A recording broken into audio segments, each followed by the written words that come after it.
I have something very dire to talk about. Let's hear it. So I recently met a guy and, he was a little older than me, but he was like a good looking guy. And I should preface this with saying that I have the nose of a dog. So like I'm very sensitive to smell. But as I'm talking to him, I pick up this scent and I was like, oh my God, this is not okay. But it's this scent and it's called Nonenal. Have you ever heard of that before? Tell me more. Okay. The best way I can describe this is it is considered the quote unquote old person scent. Like, how like old people tend to have a certain smell to them? Yeah. Sometimes, and he's not even that old. He's like 45, but like it was this smell that I picked up, and it's not like bad hygiene necessarily. It's like basically your body produces too much of this kind of like hormone, or it's like a gene expression thing. And like not everyone produces it, but certain people who do, it lingers in this smell. I really can't describe it other than that like it smells like an old person. I know what you're talking about because I know the smell, but I looked it up and this is why they describe it online, okay? So Nonenal is often referred to as old person smell or aging odor, and it's a natural, slightly greasy or musty odor that develops as people age. And it does note that it has nothing to do with hygiene, but rather it is the oxidation of the fatty acids in the skin, and it happens and it kickstarts around the age of 40. But it's crazy because I know lots of 40-year-olds who like don't smell like this. But then when I smell this scent, my nose, like I'm literally like a hound, a bloodhound. My ears perk up and I'm like, oh my God, what does this smell? Ugh. And it throws me off. That's so gross. I mean, for me, like smell would be that would be an ick. Yeah. That would be like an immediate, I can't date you. I know. That's rough. He was good looking too. That is even rougher. But like one thing though, maybe is like, how like East Asians don't produce body odor? Yes. I think maybe we will be safe from Nonenal. I've met an East Asian woman who smelled of the Nonenal scent. Ugh. I know. It's really like person to person dependent, truly. That is so bizarre. Okay, so it doesn't matter like ethnicity, it goes across all different people. Wow. Yeah. I wonder which fatty acid it is. I don't know, but it's a good question. And also I've looked this up before because like after I met that guy, I was like, is there any way to like reduce this smell on a person? And one thing that the internet told me is just like washing your clothes more frequently, because sometimes the scent will stay on your clothes. And so that will make it even more perceptible to people.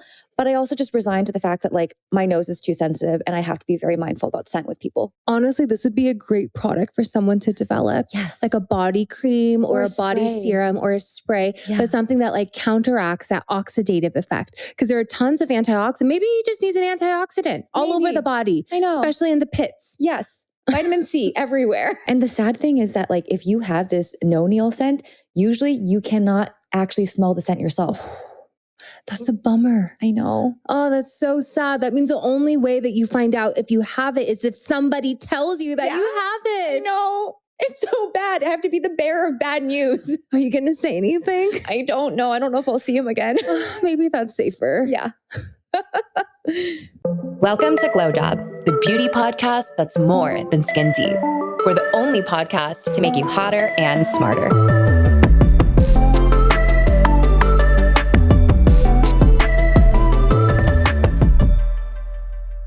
So to kick things off, Drunk Elephant is trying to revive themselves. Recently, they have suffered a 65% plunge in their Shiseido sales. And essentially what they have been accused of recently is selling to the Sephora kids, right?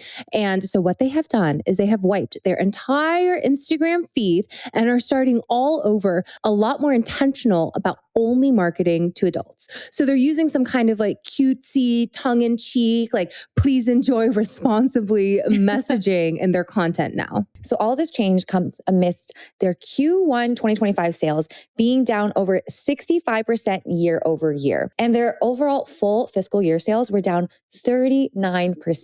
So Shiseido is the parent company here. They bought Drunk Elephant when they were pretty much at the peak of the big skincare movement. And ever since then, it's been a bad bet for Shiseido. Yeah, I hear that right now, as of last year, they were the 8th worst performing skincare line at Sephora. And to think about what a drastic difference that is, like that's crazy. Back in the day, they used to be it. And so now the brand says that they're refocusing on that 25 to 45-year-old age demographic after being so famous with the Sephora kids. I guess that's in the past now. So it's really crazy here because I feel like Drunk Elephant, there's such a good case study of like what happens when your virality kind of outperforms your ideal and intended brand strategy. Because what happened is like, I don't think they ever intended for all of these teens and tweens and children to be using their skincare products. But what was evident on TikTok and all over social media was these Sephora kids using products like their baby facial or their retinol treatment, would have really, really intense acids that no child should ever be putting on their face. And this really just entirely tanked the brand's reputation. No parent wanted their kids to touch it. No adults wanted to be associated with it. And so this was probably maybe one of the smarter things they could do to get a total reset and refresh. They're saying like, we don't care about all of our viral posts or top performing posts. Like we are starting from scratch here. I wonder how much of an effect wiping their Instagram is actually going to change brand perception. Like, yes, it is a good starting point, right? To have a refresh and like redo that branding. But how much will it really move the needle moving forward?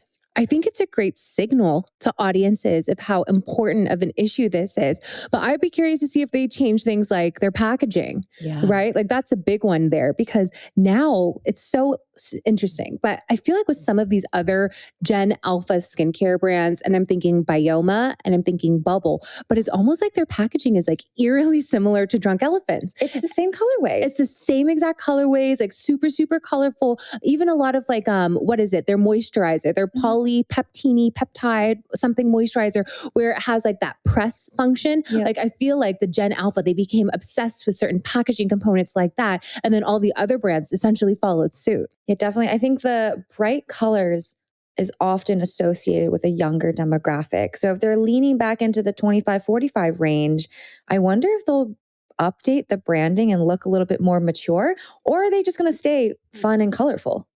I think they, you know, when I looked at their Instagram, none of the packaging had changed, but the messaging had definitely changed. Like the please enjoy responsibly, for example. And like a lot of the other images, it just looked a little bit more elevated, I would say. Like if I were to make a comparison to like a makeup company, it looked kind of like Merit, if that makes sense. And I just don't think Merit would appeal to teens and tweens. Is that fair to say? That's true. But Merit's colorways are also way more muted. Yeah. You know what I mean? It's like a mauve. It looks more like elder millennial vibe. Truly, you know what I mean? Millennial grayish. Yes, it is. It's millennial grayish. Yeah, so I guess we'll see. We'll see how Drunk Elephant plays out. Next up in news, Glossier has just laid off 50 people amid major restructuring of the brand. So the brand has already undergone multiple leadership and strategic shifts over the past couple years. And right now, this layoff of 50 people, that's 1/3 of their overall employee workforce. But some of the things that I was reading in like the Reddit threads and like the snark all about Glossier is that what they did is that they tended to let go of more of the high earning people and keep the younger, quote unquote, more affordable staff. And I think that is kind of like, I don't know, a pretty common approach when it comes to these things. Because basically like these younger people, when there is a layoff like this, like they're going to be hungrier and work harder because they're scared they're going to be in the next round of layoffs. For sure. And also when you're younger, you have less of a life and less things to do, so you can afford to work harder versus usually the higher paid execs have families, obligations, a lot of other things. It's a very common corporate tactic, I fear. Definitely. And, you know, when I think about all of these changes and all of these shifts, what I often think about is like, what is going to happen to the D2C model? I feel like Glossier was so good. They really paved the way for all of these D2C beauty brands. And recently they did have to go into Sephora in order to stay afloat. Their D2C model was no longer working. Yes, they had like some brick and mortar stores, but those are more of like marketing investments. That age just might be over. You know what I mean? I think it is, but I will say when I reflect back to the peak Glossier days, I bought all the things in their retail locations. I would buy from their website, no problem. Like I didn't think twice about it. I just made sure I hit the free shipping and I did it all the time. They were Mecca. They were beauty, clean girl Mecca. in 2016 to 2018.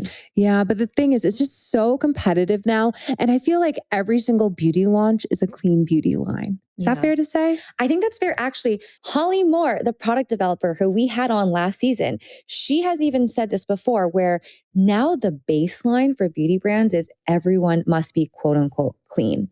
I have a lot of problems with that kind of labeling because it insinuates as if like if you're not quote unquote clean, you're bad. But that is the expectation amongst consumers, is that it needs to be kind of like a clean vibe. But the thing is, it's not that hard to be clean. In my opinion, right? Like there's so many workarounds, like sure, like, you know, you don't want synthetic fragrances, you don't want synthetic colors, you don't want like thickeners, fillers, sulfates, parabens. I do agree that that should be the baseline. But in my mind, it's so easy to do that. But what the harder thing to do is to create a marketing story around being clean that doesn't lean too crunchy. And that's what Glossier did a really good job of. I don't know who's going to crack that code next though. That is the harder question. Yeah. Next, we have a brand new product launch from Sol de Janeiro. They recently launched a bunch of jelly sticks for 3 of their really famous Cherry Rosa perfumes. It's a 62, 40, 68. And they're essentially these like translucent, chubby looking glue sticks that smell good. And they're advertised to be alcohol-free, pocket size, swipe on format, and only available at Ulta Beauty. It's gimmicky, but it's also super fun. Like anything that's jelly, like when there's texture involved, I low-key love that kind of stuff. It's fun. I like it. And I don't know. I mean, like, there's no brand that knows their audience better than Sol de Janeiro. I feel like, you know, they have totally accepted the fact that they are now a Gen Z, Gen Alpha, like the young people really like them and they like fun products, even if they're gimmicky.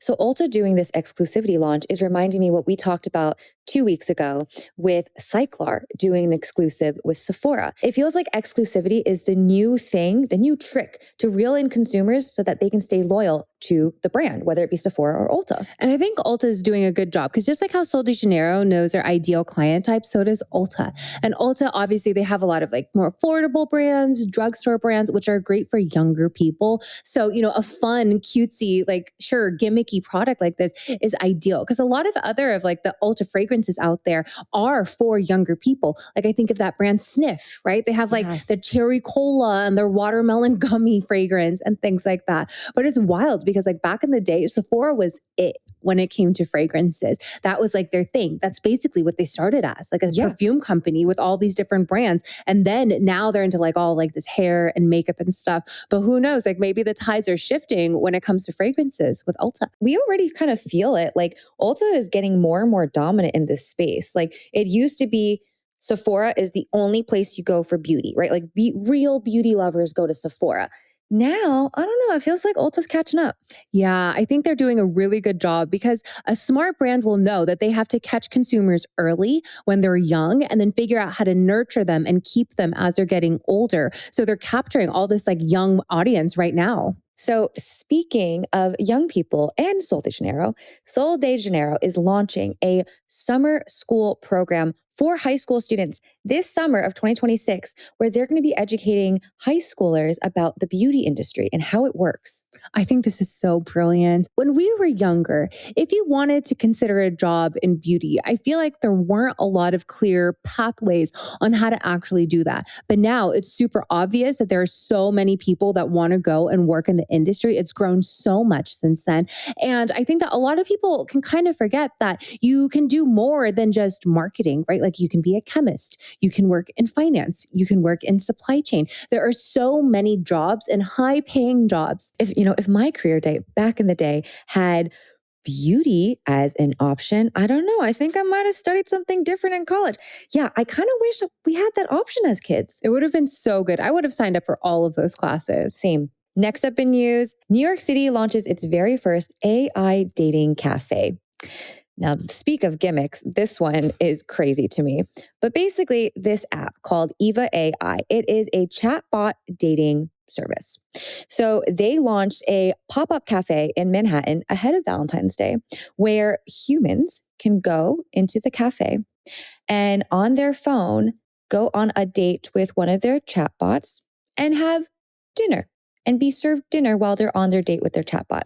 By the way, when they are talking to this chatbot, they can choose whoever they want. They can make it a celebrity. They can make it, the girl next door sort of a look. Like you can customize your chatbot and go on a date with them. And basically everyone in the cafe is there talking to their AI companion and not like a real person. That is so wild, so dystopian. Super. I wonder if anybody there could have met a real life person to date. Because clearly they're all single. Yeah. But some of them might not want to date a real life person. And that's like even crazier to me. I know. So when I was reading about this event, it was super clear that Eva AI, they gave a lot of these passes away to press because a lot of different outlets picked up this story. And it was interesting to see because some of these writers, they actually went and interviewed real people there. One of the writers that I saw, he unintentionally went up to another writer to ask him like, why, what brings you here? Yeah. But like it turned out to be another writer. But with some of them, one person wasn't on a date.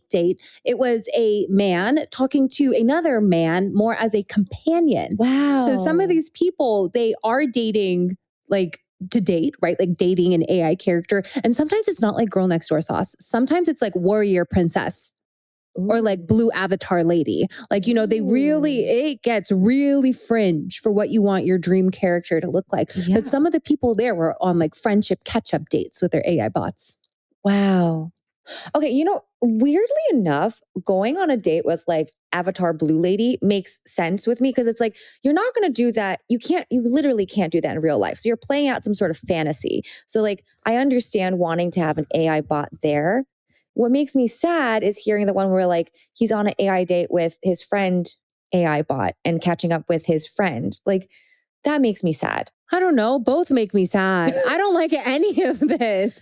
To me, when you're trying to have an AI companion because you don't have enough friends, that makes me feel sad because it's like we're already living in a generation where people feel extra, extra lonely. So my issue with it though is like, I feel like this trend is growing and I don't know if it's going to be a trend for much longer. I think it's going to become like ingrained in like society. I don't know. I'm just not a fan of these robo relationships. I think that a lot of times these chatbots, they're created to reinforce a lot of the negativity that comes with being lonely and wanting to be on an app like this. Because let's not forget that like this app it's a subscription, right? You have to pay for it. So, your AI girlfriend is never going to break up with you. And if you try and break up with her, she'll be like, no, baby, don't leave me. For $9.99 more, I'll do even more for you. Right? Yeah. But this also brings up another crazy headline, which happened with OpenAI and ChatGPT. So OpenAI has this woman who is sort of like their head of like compliance and safety, right? And she has been there for, I think, only like a year and a half. And her job is to just go through any of like the updates and things that they're trying to add onto the platform and decide like, is this the right thing? Is this ethical? Should we proceed with this?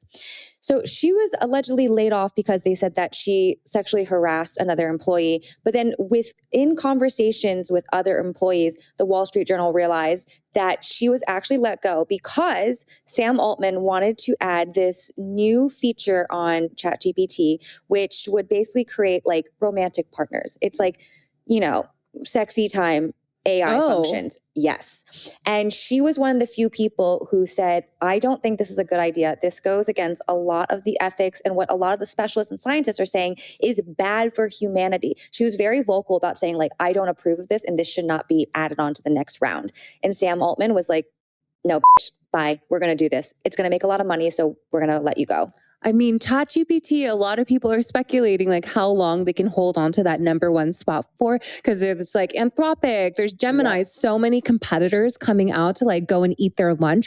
But if they can add on a new subscription feature like Eva AIs, I can see how they can stay in the game longer. For sure. And it's because Sam Altman saw Grok, the Tesla AI thingy, where like they saw that the engagement for Grok got, I think it was like something astronomical, like 5 to 10x higher once they added that feature that allows it to be more explicit. You've seen those TikToks where it like kind of dirty talks with you and stuff like that. People were engaging with it so much more. And Sam Altman saw that and was like, I want that for ChatGPT. No, people really want it. Allegedly, there are all of these really like kind of more underground Reddit threads that have cheat codes on how to hack your ChatGPT in order for it to talk dirty to you. And so like clearly there is a huge demand for it. And Sam Altman's probably realizing like if they can't get it from me, they're obviously going to go elsewhere for it. And he wants that recurring revenue. That to me is so scary and dystopian too. Like all of this gets really, really freaky because I rather people get freaky with real people.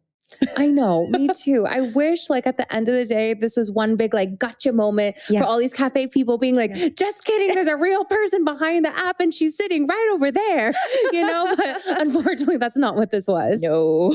Next up, unsurprisingly, there is another celebrity beauty brand launch. Woo. But here we have Miss Cardi B, Grammy Award winner rapper, and she is launching Grow Good Beauty, which is a hair care line. It is in support with Revolve Group. And, you know, honestly, Cardi B, she has been out there for years talking about her hair growth journey, showing off all these like DIY products and masks that she's using and taking her audience along this journey of hair growth. And now she is launching a product or product line to go alongside it. It definitely fits and aligns with her brand. So that part is great. I guess the other flip side of this conversation is how many more celebrity brands do we need? You know? So to make it fun, I actually compiled a list of all of the recent celebrity hair care launches, at least within the past few years. But obviously there was Beyonce with Sacred, Rihanna, Fenty Hair, Tia Mowry for Tia and Tamara. Yes. She has For You, Tracy Ellis Roth with Pattern, Jennifer Aniston with Lola V, Taraji P. Henson with TPH, Priyanka Chopra Jonas with Anomaly, and Issa Rae with Sienna Naturals. Wait, that's a lot of celebrity hair care brands. I know, that's every celeb on the Golden Globes red carpet right there. Oh my gosh. Wow. You know, of those brands, I don't think I've really used any of them. I've used a little bit of Fenty hair, but none of them have really spoken to me. No. Definitely not. Yeah. But I don't know. I do know. I'm hopeful for Cardi only because she goes ham advertising other products. Yes. And she is really good at it. And there's this one Korean company, I think it's called like BR Mud. And I only know of it because of Cardi B, because she is just out there hawking this product left and right. I think she has some kind of relationship with them because her face is on their website. And it's just like this like $14 cleanser. It's nothing special, but she posts about them all the time. I'm sure she's probably getting a kickback of sorts, but like her content is so good. Like it intrigued me enough to go on the website and actually buy it.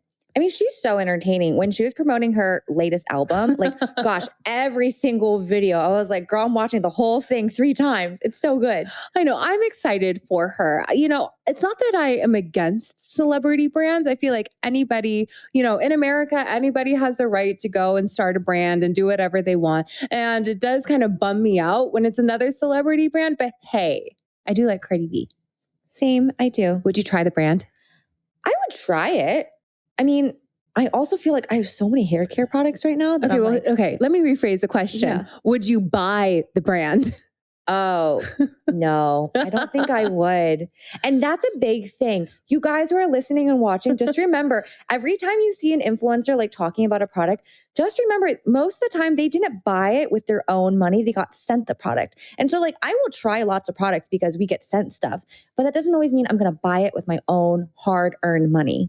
Yep. That's a big difference right there. Yep. I think every time we ask that question now, we should always phrase it as, would you buy it? Not would you try it? Yes. Next up in beauty news, Beauté has entered the US market vis-a-vis Violet Grey. So Beauté was founded by Gina Marguerite, and she is this big lifestyle influencer who has now expanded her brand into the US market through Violet Grey. And so the products that have come out include this concealer stick, lip liners, lip oil, a brow gel, and a setting spray. Gina, she's been this major influencer in Europe for years. And it's so crazy to me because like oftentimes like this, I get reminded that there could be people out there with like millions of followers that we have never ever heard about. But one thing that I do like is like, yes, it is another influencer brand, but I do feel like Violet Grey has a pretty high bar for the brands that they do let in and kind of like play within their ecosystem. The branding, I will say, is very gorgeous. Yes. It feels elevated. It makes sense that it's inside of Violet Grey. I did really enjoy the lip oils and the brow gel. Like, I love a good brow gel, so I am definitely going to keep using that. I did not love the concealer stick. I don't know how I would use it because it feels a little bit too dry. So one thing that I learned about the concealer stick is because like when I was talking to the makeup artist at the event, shout out David, no, he watches the pod, but he was telling me a lot about how like this new trend in no makeup is all about like precision pinpoint concealing. And so like I had never really seen, it essentially looks like a pencil, right? This concealer stick. And so it's really designed just to do like tiny little areas of cover up on the face. And so the reason why it has like a little bit of like a thicker consistency is because it's not meant to like blend out.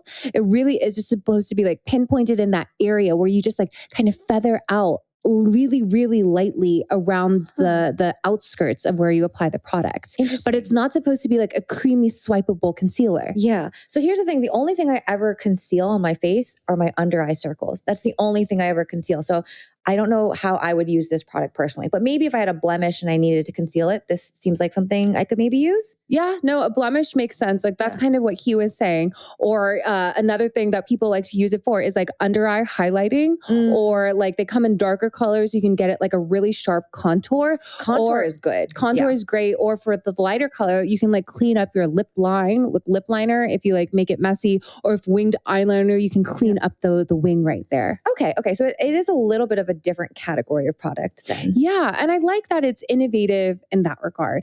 But it was interesting in talking with this guy, Mike, because, you know, he just helps women with makeup anytime they come into Violet Grey, and people are coming in all the time. And he said, by far, basically the only look they ever request is a no makeup look. So this is a perfect line for women like that. Yeah.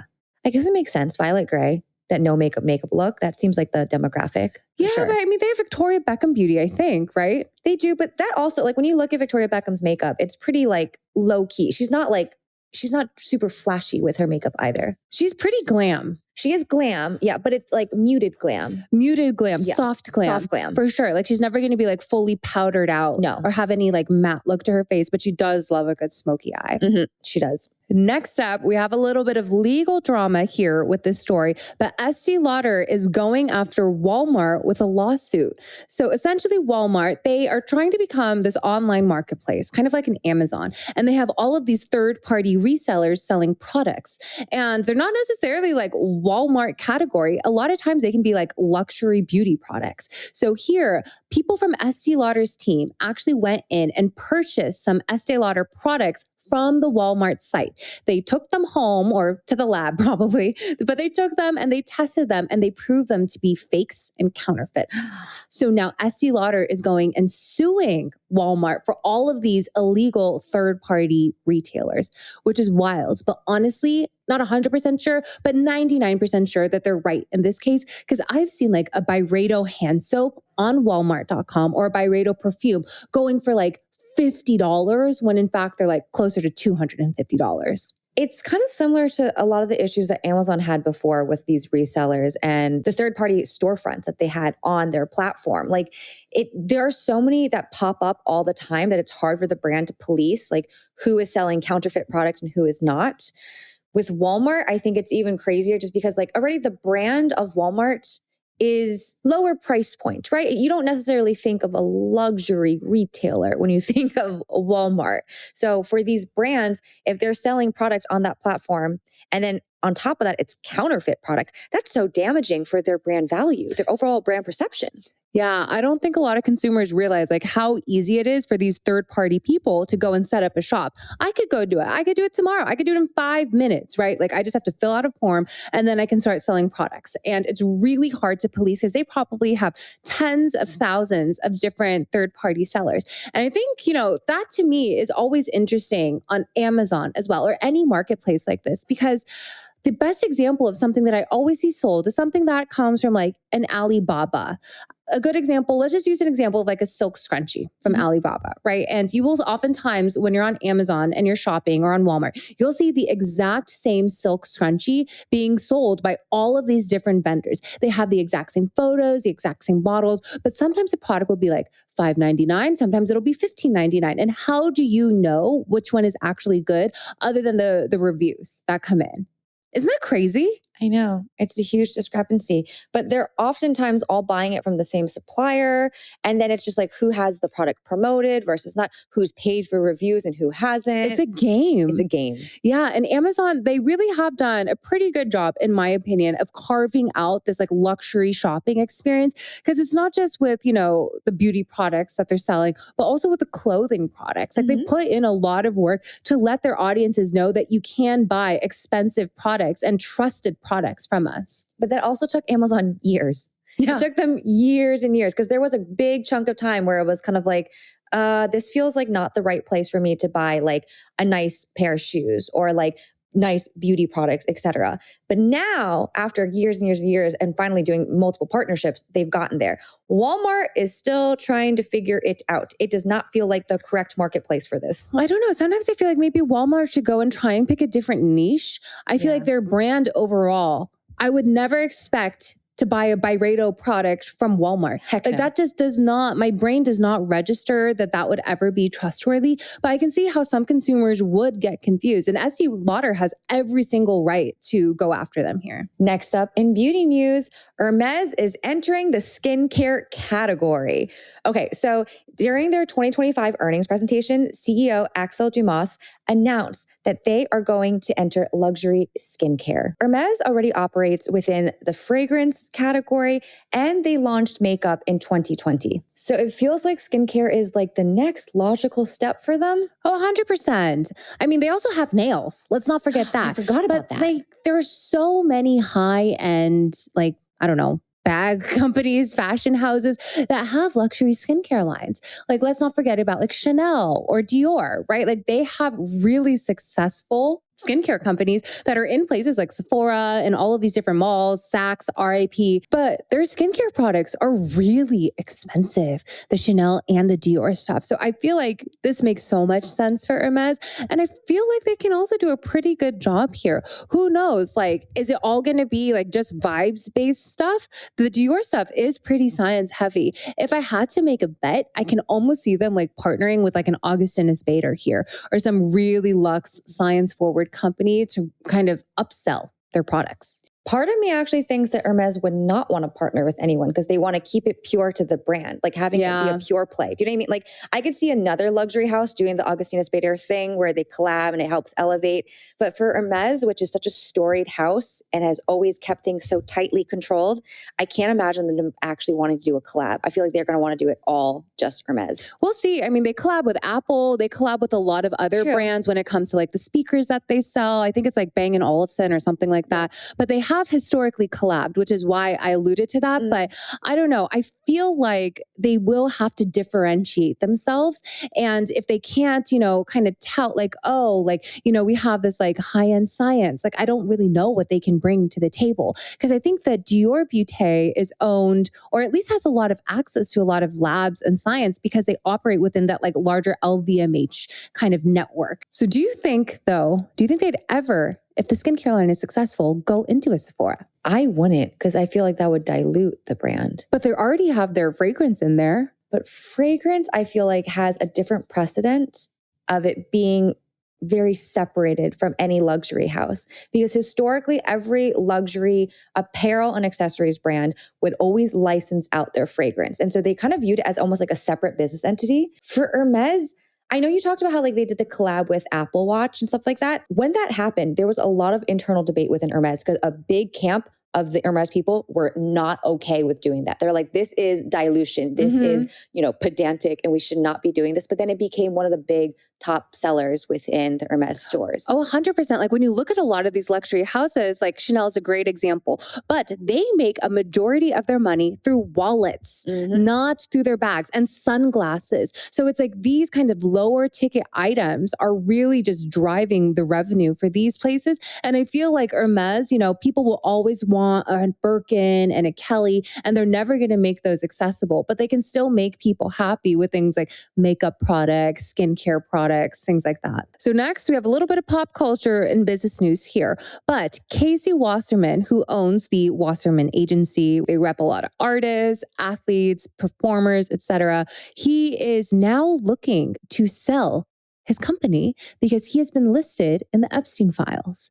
And, he made a very public statement saying that, his relationship with Jeffrey Epstein and Ghislaine Maxwell was really just done as a professional relationship as it related to a charity that they were working on together, and that he had never partied with them. They had no social relationship, but, clearly he's stepping down. He is passing the torch, and it's kind of unknown what's going to happen to his 4,000 employees.